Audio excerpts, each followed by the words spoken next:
We're joined now by the New South Wales State Emergency Service Assistant Commissioner, Keith Fitzgerald. Keith, thank you very much for your time. It's obviously a very busy morning for you. What is the latest on those floods? Look, it has indeed been a busy night for the New South Wales SES. We received an additional 150 calls overnight. We've now had 16 flood rescues as part of this operational event. And again, you know, this rain system, although it's contracting to the south, still threatens the Sydney metropolitan area and into the Illawarra south coast and down to the Victorian border. How much of a threat is there still? What are we looking at in terms of rain today?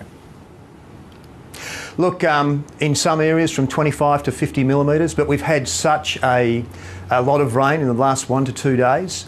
And that there still is the potential for very strong localised falls, and they're the things that cause us the problems. It's the thunderstorms as part of this system that's caused all or nearly all of the flash flooding in the Sydney metropolitan area.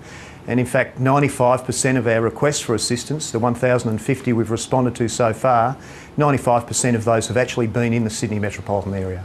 And Sydney Police are expressing concern about drivers ignoring warnings not to drive through flood-affected areas. Have you had to rescue people from cars, for instance?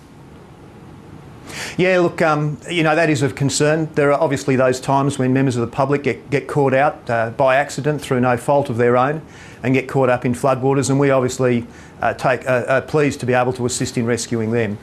For those individuals, and there are some who put their requirements to get to places ahead of protecting their safety, then they're an issue for us, and we have indeed had to rescue some folk who have in fact ignored warnings and driven into floodwaters. And it's not just Sydney. There have been lots of concerns about residents in the Gosford area around the Central Coast. The rain's been bucketing down there as well.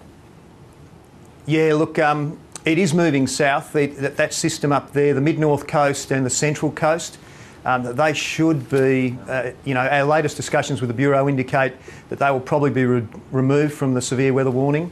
But again, the Bureau of Meteorology folk are looking at that. Our focus for today we see as again being Sydney Metropolitan and into the Illawarra. Keith, thank you very much for the update this morning. We may go back to you as the day unfolds. Absolutely. Thank you very much.